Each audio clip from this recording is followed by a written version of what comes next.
Mas qual que é a sua posição sobre a legalização das drogas? Eu sou absolutamente favorável que tudo aquilo que não produza dano a uma comunidade e não produza dano à pessoa e que o Estado possa proteger, isto é, o poder público, como é tarefa com a segurança, com a organização do trânsito, com o provimento do saneamento, que não haja ilegalidade nisso. O custo, né, para o poder público e, portanto, para a sociedade, para o controle das drogas que não têm um efeito danoso nessa condição, ele é tamanho que ele faz com que haja diminuição de recursos na escola, na saúde pública. O custo da guerra contra as drogas. Claro, o combate ao consumo de drogas, né, eu jamais diria vamos legalizar a cocaína, vamos legalizar o crack. Mas se alguém diz assim, o que você acha, né, do Uruguai, por exemplo, como uma das nações que tornou isso sob organização para dificultar o tráfico, para não ter necessidade do tráfico,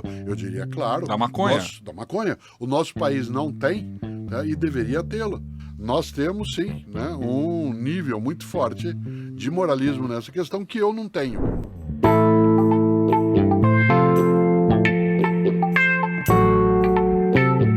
Como seria essa conversa sua com o seu pai? Seria difícil porque, por exemplo, meu pai foi fumante a vida toda, né? E o cigarro, embora eu fumasse, e obviamente ele sabia, porque o cigarro também tem aroma, né, que é expressivo. Quando eu tinha 14, 15 anos, vez ou outra chegava, eu só sentei ao lado dele para fumar quando eu tinha 18 anos. Isso fazia parte. E não foi nem minha iniciativa, foi eu sentei a sala, eu já estava na universidade, né, numa cadeira de balanço que você conhece, que você se balançou nela muitas vezes, que ela está conosco até hoje. Ele sentou e eu estava sentado na sala, ele estava fumando um cigarro antigo chamado Continental, e ele dizia assim, quer um cigarro? E aquilo foi um ato de libertação, que era fumar ao lado do pai. Obviamente seria estranho um pai fumando, né, dizer não quero que meu filho fume. Mas ali a intenção, naquele tipo de cobertura fantasiosa que se dava, era eu sei que meu filho fuma, mas ele não vai fazê-lo na minha frente porque é uma questão de respeito. Era um rito de passagem, fazer com que você pudesse ter acesso a essa condição. Tal como eu tenho histórias, notícias e convivências de amigos e amigas em que no dia que pais e filhos partilharam, né, um maconha, ou seja, um baseado, era o momento da libertação, chegou, etc. Eu queria pegar um ponto de que você disse, que eu acho que marca muito, né? Não é heróico eu não ter entrado nisso, eu não acho, apenas era o meu gosto, a minha decisão. Eu decidi não fazê-lo porque eu não tinha gosto, não tinha encanto, como não tem encanto para mim até hoje. Né, o meu modo de presença, aquilo que me dá a possibilidade de dizer eu faço porque quero, está em eu fazer o que quero. Nem curiosidade. Não, porque eu também não tenho curiosidade de pular de paraquedas, por exemplo, que é uma atividade também que tem algum risco. Eu nunca tive curiosidade de saber como é que é escalar o Everest. Né? Tem algumas coisas que eu não quero fazer. Né? Você pode me dizer, não, mas a droga... Dependendo do tipo de droga, ela não tem nenhum efeito que possa ser arriscado. Eu não sei. Né? Eu não tenho essa curiosidade de saber. Eu deixo isso para a ciência. Como a ciência não é uma boa condutora o tempo todo, porque ela mesma já legitimou, né, o uso de droga ilegal, e, por outro lado, ela deslegitima algumas drogas legais, o Brasil é um dos países com uma questão muito séria em relação à dor. Aqui no nosso país, a gente tem uma dificuldade muito grande de controle da dor em vários lugares, porque é uma questão moral sobre o uso de morfina. Porque ela é um opioide, né? Ela tem origem no mesmo lugar que, né, a cocaína. Né? Portanto, esse tipo de situação, ela é negativa. Eu vou fazer uma pergunta. Eu acho que você acha que uma pessoa que não usa droga, como é o meu caso, né, e como, segundo você, é o teu desde os 30 anos, não é uma pessoa legal? Não acho que não é uma Tem pessoa algum legal. distúrbio? Mas eu acho que, ao mesmo tempo que o seu discurso, você diz que ele não é moralista, ele eventualmente é, mas é uma percepção sua de uma escolha. Para mim, a escolha foi muito pautada na curiosidade. Foi escolha? Foi escolha. Não foi o grupo que te conduziu? Não, foi escolha. Tá. Escolha burguesa. Eu sabia dos riscos ali já. Né? Acho que a primeira vez que eu fumei maconha eu tinha 17 anos. Tava no terceiro colegial. Não é uma... Existe uma diferença muito grande entre... Quiçá no segundo. Existe uma diferença muito grande entre... Não, porque eu fiz 18 no terceiro colegial. Entre 14 e 18 anos, assim. São muitas mudanças que acontecem. Então, eu acho que se fosse aos 14 seria diferente. Eu não consumiria de jeito nenhum. Aos 18, já tinha passado por uma transformação ali no meio da adolescência, que teve muito a ver com começar a tocar guitarra, com começar a ouvir Nirvana, com começar a ter uma relação muito mais próxima do que era arte, do que era... ter me voltado totalmente para as ciências humanas e para a produção de coisas criativas e de ser também incentivado na escola por professores por escrever boas redações e por estar mais ligado a um conteúdo de humanas, que essa curiosidade se aflorou, assim. Todos os meus ídolos usaram drogas e eu queria ser igual aos meus ídolos, né? E aí eu acho muito curioso como você, lá nos anos 70, no meio da contracultura, né? Como que era esse tipo de influência? Caetano e Gil estavam lá, né? Chico, você não queria ser eles.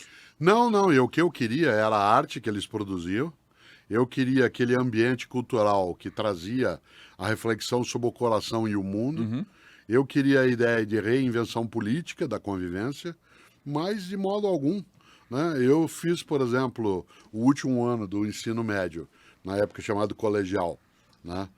E fiz cursinho num lugar onde havia a circulação não só da música, como ele é precursor do que você chamava depois de MTV, que foi o cursinho Equipe, né, que eu cursei em 1972, né, onde ali se apresentavam músicos como os que você citou, né, de modo, inclusive, de resistência, que eu os levava lá, era um menino que foi quase meu colega, o Serginho Groisman, né, que os levou e que era um agitador cultural no sentido positivo do termo, como continua até hoje. Por que eu estou dizendo isso? Você foi hippie? Sim, claro, eu usava... Cheguei a estar de barba longa, cabelo comprido, qualquer hora eu te mostrarei algumas fotos que eu estou localizando, usava botina de veludo verde, uma calça vermelha com lista amarela e uma camisa florida, né? Sentava sob a árvore e só não abraçava a árvore. Eu tinha amigos que abraçavam a árvore, eu não abraçava. Tinha gente que ficava meditando, né, embaixo de uma goiabeira, imaginando que ia chegar a ele algum tipo de iluminação, e outros não. A minha curiosidade não era em relação a essas drogas que uma parte das pessoas tinha. Quais foram as experiências pontuais mais nesse tema que você teve assim na sua vida, de chegar, por exemplo, na sala de aula? Então, eu comecei a dar aula na PUC São Paulo em 1977, né? Portanto, eu tinha 22 anos, né? Naquele momento que eu comecei. Eu fiz 23 durante o ano. Eu não era pai. Eu fui pai em 1977, pai do André, em dezembro de 1977.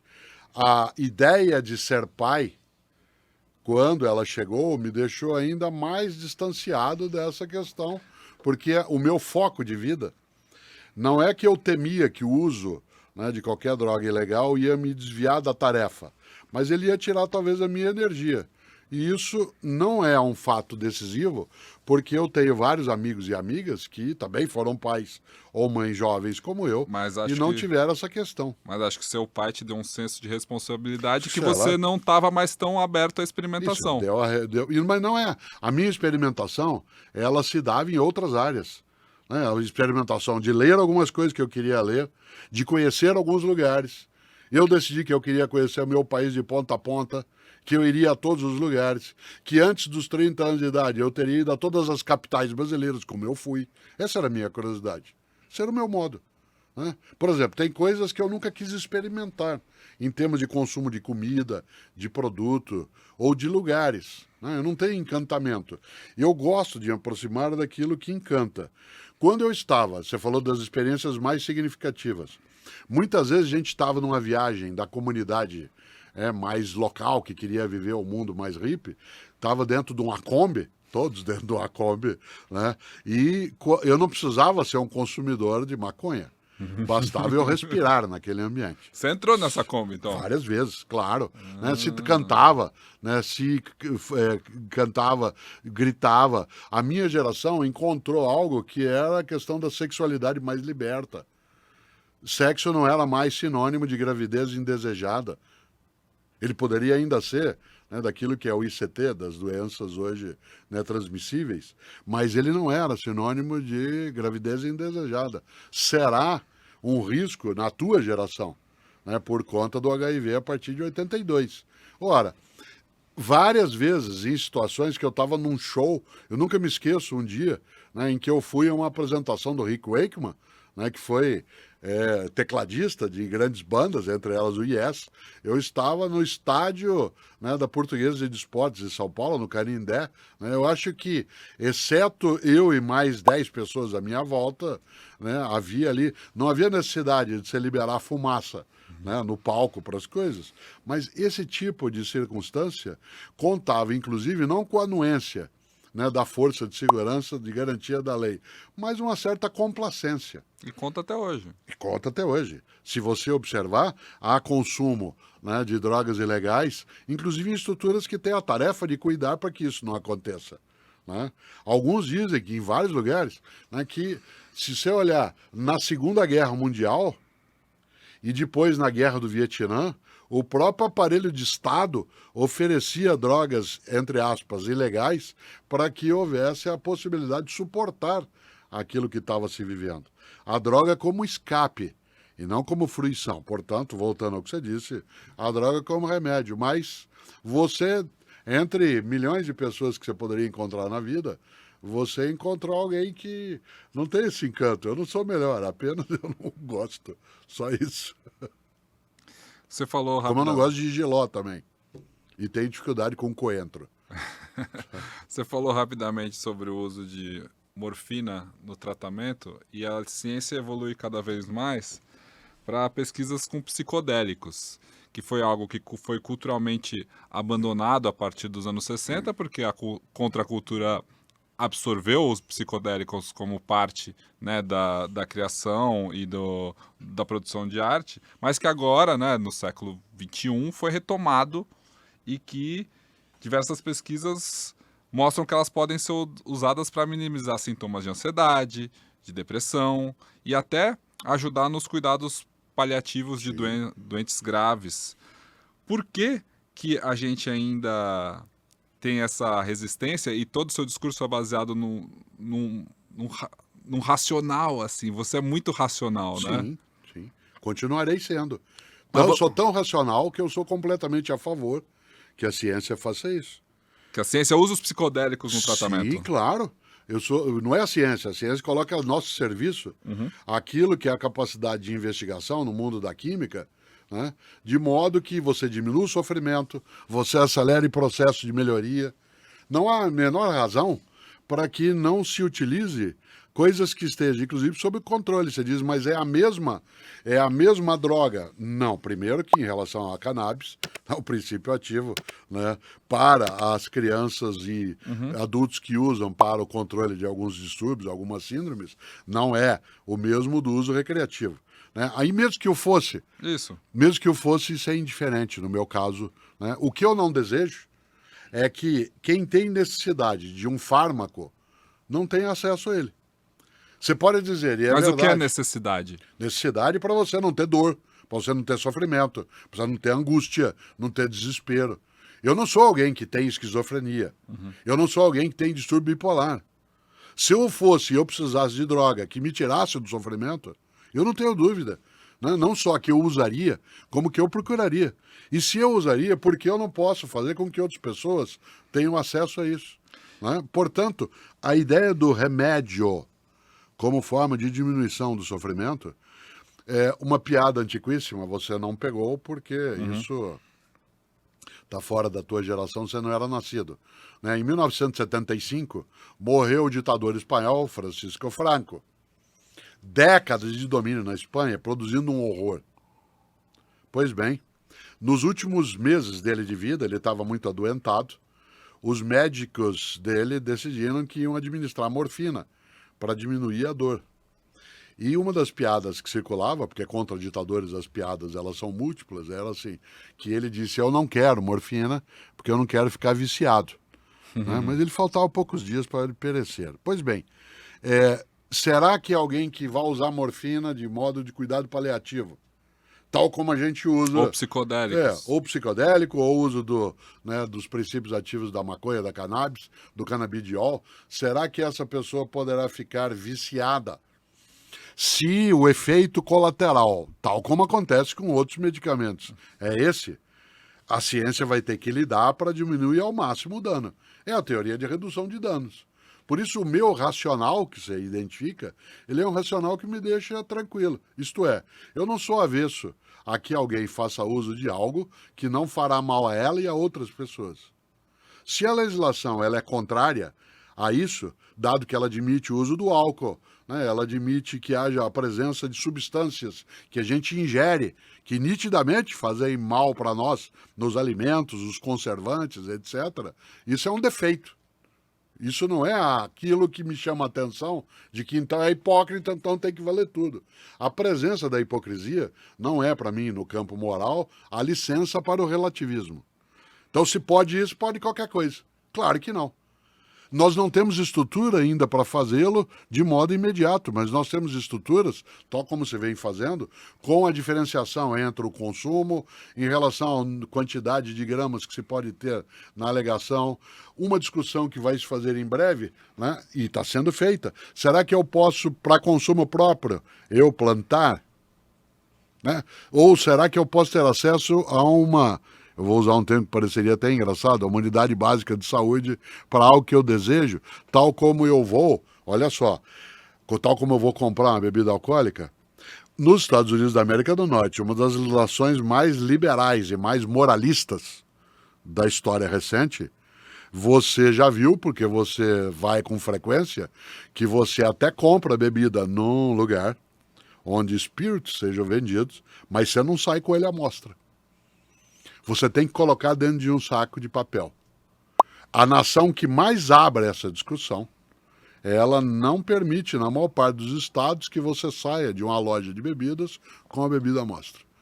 Nós temos uma sociedade que é menos até liberal nesse campo, e você pode sair carregando uma garrafa. Aliás, durante o carnaval, todo mundo mostra sua latinha, né? Quem gosta, sua latinha de cerveja, o seu litrão, né?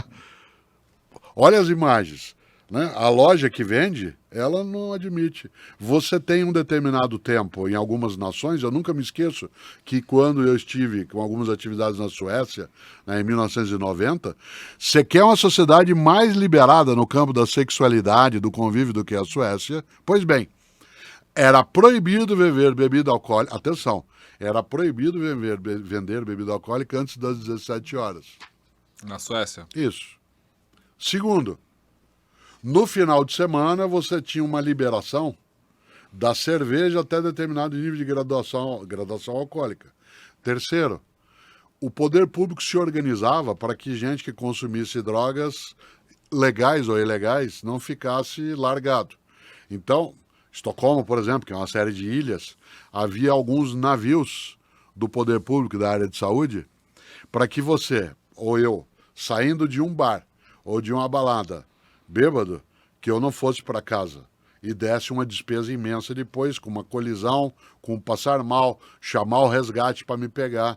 Você, ao sair, uma estrutura de apoio, digamos, serviço social, te pegaria, te levaria para um navio desse ancorado numa das centenas de ilhas em Estocolmo, e você passaria a noite lá, quando você estivesse bem, já com o açúcar equilibrado, né, e sem mais nenhum tipo de dificuldade, você poderia ir para casa.